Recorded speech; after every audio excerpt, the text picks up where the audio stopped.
옆에 분에게 이렇게 인사하도록 하겠습니다. 내가 교회입니다. 당신이 교회입니다. 우리가 교회입니다. 아멘. 네. 여러분 오늘 이제 느헤미야를 같이 살펴보게 될 텐데 이 느헤미야는요 특징이 있습니다. 아주 흥미로운 성경입니다. 다른 성경에서는 찾을 수 없는 느헤미야만의 매력이 있는데 그 이유를 1장에서 우리가 살펴볼 수가 있습니다. 여러분 성경은 전체 66권이잖아요. 근데 66권 성경 전체 가운데 독특하게 1장 전체가 기도로 이루어진 성경이 바로 느헤미야입니다. 그럼 이것은 우리에게 어떤 것을 보여주고 시사하는 것일까요? 느헤미야가 우리들에게 초점을 두고 있으라고 하는 것은 바로 기도에 있다는 거죠. 여러분 느헤미야는 전체 13장이에요. 13장에 있는데 그 가운데 느헤미야가 기도한 부분이 12군데나 나옵니다. 그러니까 여러분 이 12번의 기도가 이 13장 가운데 곳곳에 들어가 있어요. 그러면 여러분 우리가 언제 기도하죠 여러분? 내 마음이 무척 힘이 들거나 어려울 때, 내 능력으로 감당할 수 없을 때 우린 하나님께 기도하는 경우가 많습니다. 그렇다면 느헤미야는 어떤 사람인가? 느헤미야는요 그 당시 전 세계를 다스리고 있었던 최강의 나라 페르시아 왕국의 술 맡은 관원장, 지금으로 따지면 대통령의 비서실장의 위치에 있는 사람이었습니다. 여러분 술관원이라고 하니까 마치 술집의 웨이터나 바텐더라고 생각하시는 분이 계실 수도 있지만 이것은 느헤미야에 대한 상당한 오해입니다. 왜냐하면 그 당시에는 요즘처럼 이렇게 막 맑은 생수, 깨끗한 물이 흔히 찾을 수가 없기 때문에 모든 식사에는 포도주가 함께 동반이 되었습니다. 그래서 그 당시 사람들에게 이 포도주는 우리가 밥을 먹고 나면 숭늉을 먹듯이, 때로는 어떤 사람은 또 녹차나 커피를 마시는 것처럼 항상 마시는 음료가 바로 이 포도주였어요. 그렇기 때문에 이 왕은 이 포도주를 관리하는 벼슬을 엄청나게 중요한 자리로 앉히게 되는 거예요. 여러분 생각해 보십시오. 페르시아가 얼마나 큰 나라였어요. 그 큰 나라를 다스리는 왕은 항상 암살의 그 위험 속에 노출되어 있습니다. 그리고 이전의 왕들을 쭉 보니까 독살을 당한 황제들도 많이 있었거든요. 그러니까 음식과 이 포도주는 마지막에 항상 점검을 해야 합니다. 먹기 전에. 누구에게 맡길까요? 왕이 정말로 신이 많은 사람을 그 자리에 앉혀서 이것을 다 관장하도록 만든 거겠죠. 우리나라 조선시대도 보면 임금이 밥을 먹을 때 수라상을 올라가기 전에 반드시 상궁이 은수저 같은 것으로 다 이 독이 들었나 안 들었나 점검을 하고 올라가는 것처럼 이 페르시아에도 똑같았습니다. 자, 마지막 이 음식을 최종적으로 점검하는 최종 관리자가 누군가? 바로 느헤미야였다는 거예요. 그만큼 황제의 목숨을 맡겨놓은 최측근의 인물이 바로 느헤미야입니다. 그렇기 때문에 이 관직에 있는 사람은 페르시아 왕실의 어떤 정치 세력과도 줄이 닿지 않는 중립적인 깨끗한 사람을 그 자리에 앉힐 겁니다. 그리고 이미 신분조사가 확실한 사람을 준비를 시키겠죠. 그리고 어떤 로비에도 매수가 되지 않을 고매한 인격의 소유자, 또 공식적인 석상은 이 왕과 함께 자리를 이동해야 되니까 여러분 행색도 외모도 반듯한 사람입니다. 그리고 해박한 지식과 또 매너, 탁월한 센스, 또 무예도 함께 지니고 있어야 할 사람. 그러니까 어느 것 하나를 잘 짚어보아도 부족함이 없는 다재다능이라는 말로도 부족할 정도로 아주 탁월함이 넘치는 인물이 바로 이 느헤미야였습니다.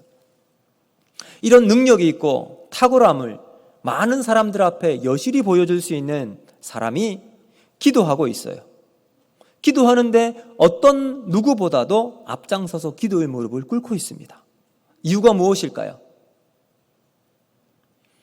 인생의 답이 하나님께 있음을 알고 있었기 때문입니다. 그리고 자신의 민족의 운명도 하나님께 있음을, 하나님의 손에 있음을 확실하게 믿고 있었기 때문이라는 거죠. 자, 이런 상황 속에 느헤미야는 예루살렘으로부터 소식을 듣게 되면서 오늘의 스토리가 시작이 됩니다. 저는 오늘 본문을 중심으로 기도의 사람이 역사를 이룬다라는 제목으로 세 가지 키워드를 가지고 하나님의 은혜를 한번 나누고자 하는데, 첫 번째 오늘 말씀을 통해서 우리가 붙잡아야 할 키워드가 뭔가? 바로 관심입니다. 관심. 자, 제가 여러분께 질문을 한번 드려보겠습니다. 사랑의 반대말이 무엇일까요? 네? 증오, 또 무관심. 네, 그래요. 어떤 사람은 증오, 미움. 여러분, 제가 여러분께 드리고 싶은 사랑의 반대말은 무관심이에요. 왜 그럴까요? 사랑은요, 거기에 사랑을 쏟는 대상, 여기에 소중히 여기고 애틋하게 여기는 마음이 여기에 담겨 있습니다. 그런데 미움과 증오는 이 표현은 다를 수 있지만 사랑이 여전히 남아있어서 이게 조금 왜곡된 방식으로 표현되는 거죠. 근데 무관심은 뭘까요? 아예 내 마음속에 그 사람 존재 자체는 전혀 상관없는 사람이 되어버렸던 거예요. 미움도 증오도 이제는 넘어서서 나랑은 전혀 상관없는 사람이 무관심을 보여주는 거죠.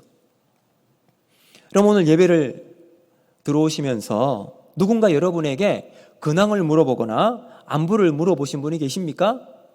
여러분을 향한 관심의 표현입니다. 관심을 보인다는 것은 여러분에게 사랑과 애정을 동반하고 있다는 거죠. 우리가 이제 예배를 마치고 나가면 우리가 다 인사를 하잖아요. 인사를 할 때 그냥 눈을 보지 않고 그냥 쑥 지나가면 마음이 어떨까요? 나에게 관심이 사라졌나? 이러면 마음에 상처가 되니까 오늘 나가실 때는 어떻게 해야 될까요? 눈을 꼭 바라보시면서 반갑게 인사하시길 바랍니다. 여러분의 관심을 보여주세요. 그러면 그 관심을 통해서 사랑이 연결되는 거죠. 여러분, 그러므로 관심이 있으면요, 관찰하고 질문하게 됩니다. 여러분, 스포츠에 관심이 있는 사람, 특별히 야구에 관심이 있는 사람에게 어제 야구 결과를 한번 질문해 보십시오. 내가 관심이 있는, 내가 좋아하는 팀뿐만 아니라 다른 이 팀의 결과도 다 이야기할 거예요. 부동산에 관심이 있는 분이 계십니까? 요즘 어디에 투자해야 될지 고민하고 정보를 교환할 것입니다.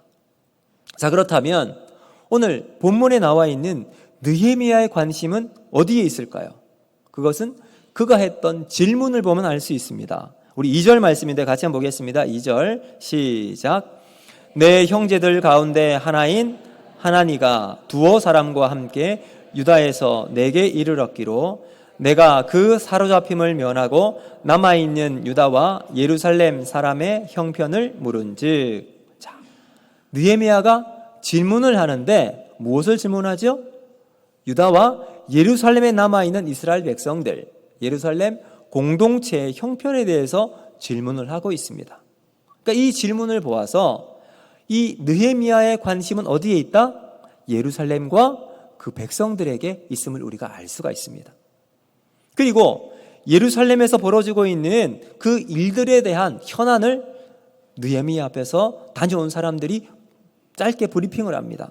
어떻게 이야기하는지 보십시오. 우리 3절 말씀 같이 보겠습니다. 시작. 그들이 내게 이르되 사로잡힘을 면하고 남아있는 자들이 그 지방 거기에서 큰 환난을 당하고 능욕을 받으며 예루살렘 성은 허물어지고 성문들은 불탔다 하는지라. 아멘. 자, 여러분, 아마도 느헤미야는 예루살렘의 형편을 직접 듣기 전에도 어느 정도 근황은 알고 있었을 겁니다. 소식에 대한 대충 짐작은 하고 있었는데 다녀온 사람들의 입을 통해서 직접 들은 소식은 가히 충격적이었습니다. 무방비 상태로 주변 민족들에게 약탈을 당하고 있었고 성문은 불타버렸고 백성의 삶은 하루하루가 죽지 못해 살 정도로 비참함을 듣게 된 것입니다. 그러자 느헤미야의 마음은 찢어질 듯이 아팠습니다. 그런데 여러분, 느헤미야가 지금 이 페르시아에 살고 있잖아요. 바벨론 근간에 살고 있는데 얼마나 되었을까요? 사실 느헤미야는 이민 3세 혹은 4세 정도 돼요. 예루살렘이 멸망했을 때가 BC 586년이에요. 그리고 이 포로로 끌려가고 난 다음 3번에 걸쳐서 다시 귀환을 하게 되는데, 느헤미야는 3번째 귀환했던 대표자였습니다. 그때가 언제냐면 BC 444년. 그러니까 약 예루살렘이 멸망하고 140년 후의 인물이에요.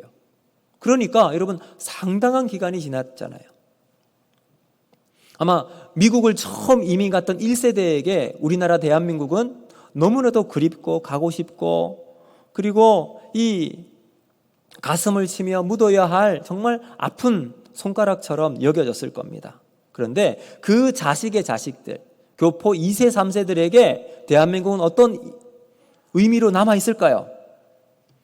그들에게는 대한민국은 그저 부모님의 나라, 할아버지의 나라에 불과할 겁니다.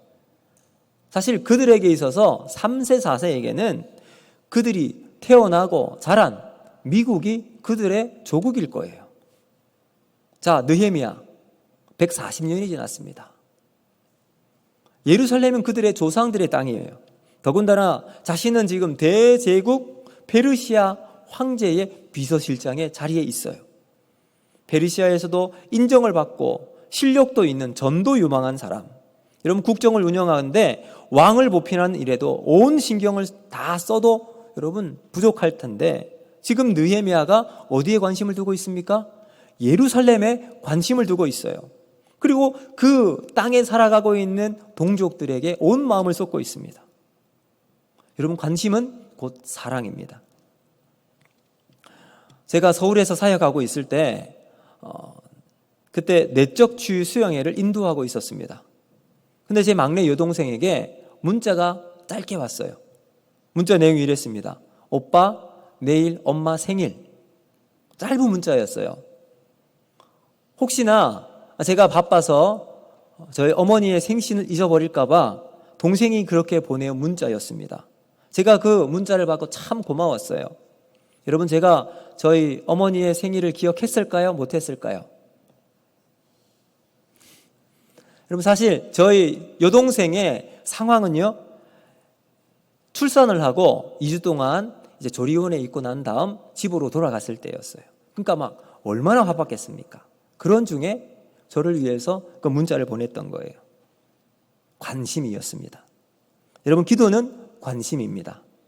하나님에 대한 관심이요, 나에 대한 관심, 또 우리 주변에 있는 사람들에 대한 관심을 두는 겁니다. 그런데 중요한 것은 이 기도는 내 안에 있는 중심을 하나님 것으로 채우는 관심이에요. 그래서 내가 중요하다고 생각하는 것을 제쳐두고 하나님이 중요하다고 여기는 것을 내 안에, 내 중심에 두는 거예요. 여러분, 이것이 기도의 핵심에 있다는 것을 기억하시길 바랍니다. 자, 이제 두 번째, 오늘 본문이 우리들에게 주는 키워드, 그것은 바로 긍휼이라는 거예요. 예루살렘에서 이 느헤미야의 동생 하나니와 친구들이 전해준 소식은 사실 느헤미야의 남아있는 인생을 송두리째 바꾸어 버리는 터닝 포인트가 되었습니다. 한번 생각해 보세요. 느헤미야는 지금 자신의 인생 속에 황제의 총애를 받고 고위직에 앉아 있습니다. 출세의 가도, 그리고 성공의 고속도로에 있는 그 자리가 보장되어 있는 삶이었습니다. 지금 아무리 예루살렘의 형편이 나쁘고 비극적인 상황을 들었다 하더라도 한 번도 가본 적이 없는 예루살렘, 자기를 위해 어느 것 하나 해준 것이 없는 조국이었습니다. 그래서 예루살렘의 참성을 듣고 그냥 신경을 꺼버려도 아무런 문제가 되지 않는 곳일 겁니다. 그리고 지나가는 말로 아이고 안 됐네 라는 형식적인 한마디와 함께 그래도 자기의 지위가 있으니까 한 1,000만 원, 아니 5천만 원 정도 구제 현금을 줄 테니까 그것으로 힘을 좀 보태라고 위로하며 한마디를 전해주기만 해도 사람들이 이 느헤미야에 대한 평가가 달라지고, 야, 역시 저 느헤미야는 다른 사람이야, 훌륭한 사람이라는 평가를 받을 수도 있었을 겁니다. 그리고 난 다음 이제 예루살렘으로 들어오는 이 소식을 다 끊어버려도 무방하잖아요. 그런데 느헤미야는 그 소식을 듣자마자 통곡하며 슬퍼합니다. 여러분 4절 말씀 같이 보겠습니다. 4절 시작. 내가 이 말을 듣고 앉아서 울고 수일 동안 슬퍼하며 하늘의 하나님 앞에 금식하며 기도하며. 아멘. 여러분 듣자마자 바로 풀썩 주저앉아 버렸습니다. 그리고 하염없이 눈물만 흘립니다. 눈물이 주르륵 흐르는 것이 아니라 꺽꺽 통곡하며 울고 있습니다. 이유가 무엇이었을까요? 그는 평소 예루살렘을 위하여 그 남아있는 백성을 위하여 기도했던 사람이었기 때문입니다.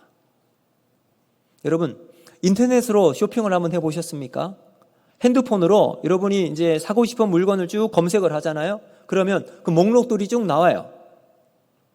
그리고 이게 어떤 것, 살 것에 대한 한번 클릭을 해보면 이제 거기에 관련되어 있는 정보와 제품들이 주르륵 나옵니다. 그리고 이것 한번 클릭해보고 저것 한번 클릭해보면 여러분 그 다음에는 내가 아는 것보다 훨씬 더 좋은 제품들이 쫙 나와줘요. 그리고 가격 따라 그 다음에 사람들이 좋다고 평가하는 것에 따라 정보들이 쭉 나와요. 그러면 클릭을 낳고 또다시 클릭하게 되면 어떻게 될까요? 결국은 내가 그것을 사고 있습니다. 그리고 난 다음 며칠이 지나면 초인종이 눌러지고 거기에 택배 상자가 탁 도착해 있습니다. 우리가 관심을 가지게 되면 그와 같이 이렇게 탁 결과가 나오게 됩니다. 만약 여러분이 차를 사려고 마음을 먹어 보십시오. 차를 사려고 합니다. 그리고 이제 도로를 한번 나가보면 무엇만 보일까요? 차밖에 안 보여요. SUV를 마음에 두고 있는 분들은 길거리에 나와 있는 SUV, 야, 내가 원하는 차가 저건가? 이건가? 눈에 그거밖에 안 보일 겁니다. 전기차가 관심 있으신 분이 계십니까? 그러면 지나가는 전기차가 내 눈을 사로잡습니다. 여러분, 내 마음이 어디에 있는지 궁금하십니까? 그러면 내 마음이 어떤 것을 클릭하고 있는지, 거기에 내 관심을 두고 있는지 보시면 되는 거예요. 내가 어떤 소식에 반응하고 있는지 보시면 됩니다. 오늘 느헤미야는 예루살렘에 대한 소식, 그 뉴스를 듣고 자기도 모르게 계속해서 마음에 관심이 갑니다. 거기에 클릭하면서 계속해서 거기에 관련되어 있는 뉴스를 보고 정보를 계속해서 입력하고 있어요. 근데 오늘 본문에 나오는 느헤미야는 그 소식을 듣고 느헤미야는 마음의 통곡에 이르게 되었습니다. 여러분 이 통곡이라는 단어는 히브리어로 바카라는 단어예요. 이 바카는 그냥 눈물을 흘리는 것으로 끝나지 않고 조금 전에 말씀드린 것처럼 그냥 주저앉고 세상 모르게 통곡하며 울고 있는 상태입니다. 왜 그랬을까요? 느헤미야의 마음은 동족의 아픔들이 자신의 아픔으로 고스란히 담겨서 느껴졌기 때문입니다. 그래서 느헤미야는 예루살렘의 아픔을 놓고 그냥 있을 수가 없어서 주저앉아 통곡하며 기도하며 하나님께 아뢰 수밖에 없었습니다. 중보기도를 누가 할 수 있을까요? 남을 위해서 기도할 수 있는 사람은 누가 있을까요? 바로 기도하는 그 대상의 아픔을 나의 아픔으로 여기는 사람이 기도할 수 있습니다. 상처 입은 그 마음을 나의 아픔으로 여기고 기도할 때 거기에 긍휼의 마음이 들어가게 됩니다. 이 긍휼이 기도의 자리로 우리를 이끌 수 있습니다. 남의 아픔을 나의 아픔으로 여기는 이 긍휼, 그럴 때 어찌 울지 않을 수가 있겠습니까? 어떻게 기도하지 않을 수가 있겠습니까? 나와 분리되어 있는 마음, 이 마음은 아무리 기도하려고 해도 무덤덤해질 수밖에 없어요. 그냥 형식적으로 쑥 지나갈 수밖에 없겠죠. 왜냐하면 나와 상관이 없기 때문에 그렇습니다. 그렇게 기도하는 기도는요, 하나의 재미있는 정보에 지나지 않을 거예요. 그러나 긍휼이 우리 안에 들어오면요, 그 긍휼이 하나가 되게 만듭니다. 나의 아픔으로 여기게 되고 내 기도 제목보다 더 간절하게 기도하게 만듭니다. 이것이 예수님께서 우리에게 해주신 마음인 줄로 믿습니다. 그러므로 여러분, 우리가 일도 중요하지만 내 마음에 사랑의 마음이 있는지 긍휼의 마음이 있는지 회복하며 간구하며 기도하는 저와 여러분이 되어야 할 줄로 믿습니다. 그럴 때 우리 안에 진정한 기도가 있어지고 깊이 있는 기도, 하나님을 움직이는 기도가 우리 안에 나오게 될 줄로 믿습니다. 여러분 마태복음 9장 36절을 보면 이렇게 말씀합니다. 우리 같이 한번 읽어볼까요? 시작. 무리를 보시고 민망히 여기시니 이는 저희가 목자 없는 양과 같이 고생하며 유리함이라. 아멘. 히브리서 4장 15절 말씀도 같이 한번 보겠습니다. 시작. 우리에게 있는 대제사장은 우리의 연약함을 동정하지 못하실 리가 아니요 모든 일에 우리와 똑같이 시험을 받으신 이로되 죄는 없으시니라. 아멘. 여러분 이것은 다 우리 예수님께서 얼마나 우리에게 긍휼의 마음을 보이시는지 말씀하시는 구절입니다. 우리 예수님께서 우리를 긍휼히 여기시고 기도하신 것처럼 우리도 긍휼의 마음으로 기도하는 저와 여러분이 되기를 주님의 이름으로 축복합니다. 마지막 세 번째 키워드, 여러분 그것은 바로 하나님이라는 거예요. 하나님. 그럼 느헤미야의 기도는 역사를 바꾸는 기도였습니다. 왜냐하면 느헤미야는 지금 이제 1차, 2차 1차는 스룹바벨이 사람들을 이끌고 귀환을 했습니다. 그리고 난 다음 스룹바벨은 함께 귀환한 성도들과 함께 예루살렘 성을 다시 짓게 되었어요.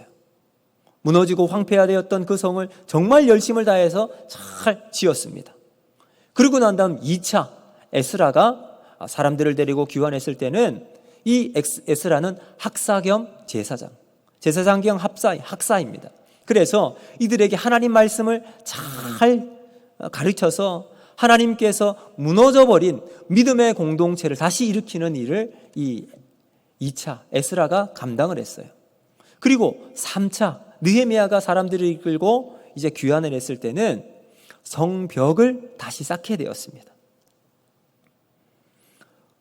여러분 성벽이 쌓는 것이 힘들겠습니까? 성전이 어렵겠습니까? 당연히 성전이 어렵겠죠. 성전은 쌓았지만 성벽을 쌓을 때는 여러분 사람들의 마음이 다 무너지고 쌓을 수가 없게 되었어요. 왜 그랬을까요?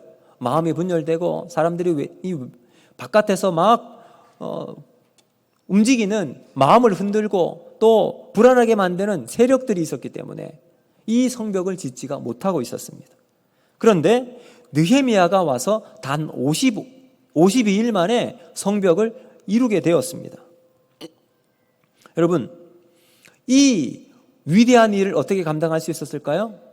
느헤미야가 기도했기 때문입니다. 그래서 느헤미야 기도는 역사를 바꾸는 기도였습니다.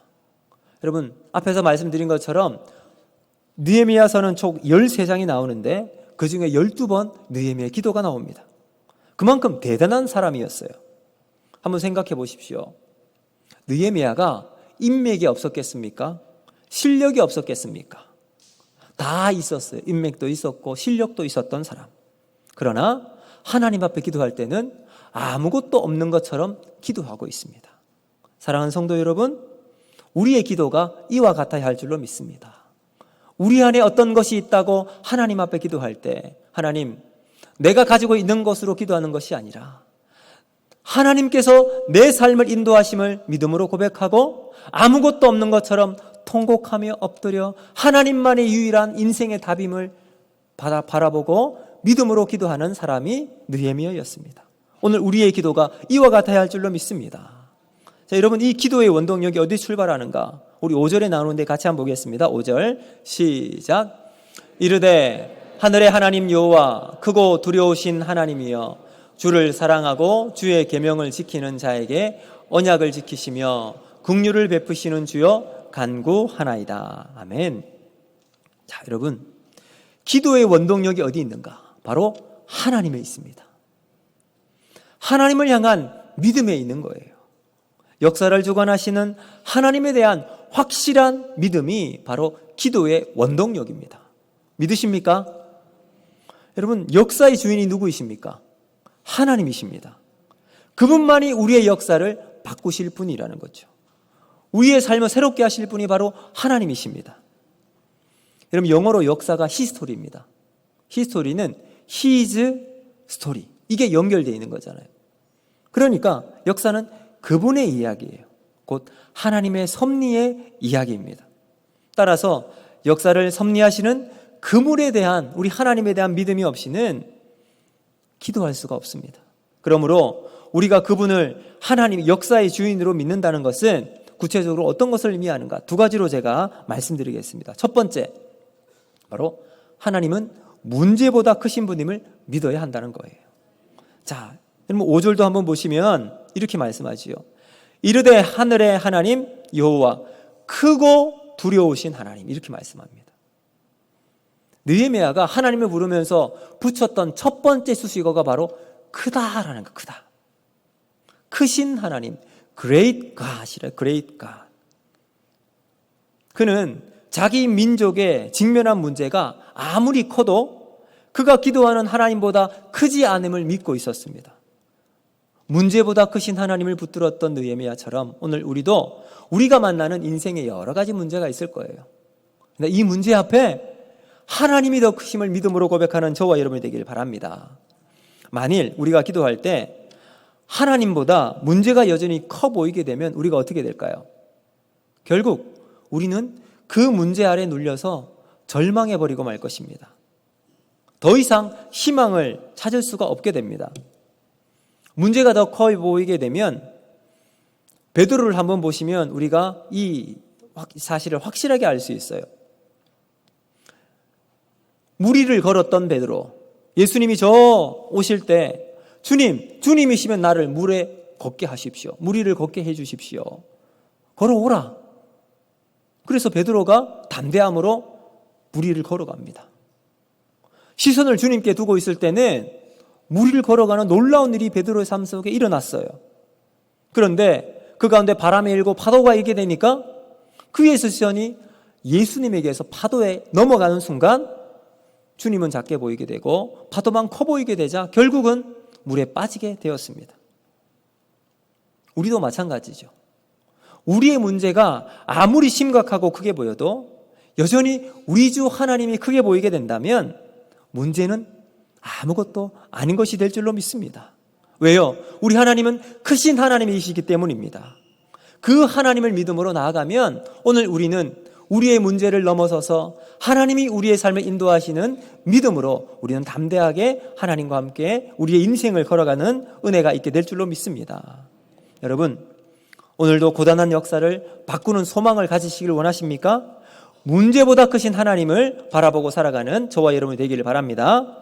두 번째, 하나님은 어떤 분이신가? 바로 약속을 지키시는 하나님을 믿어야 합니다.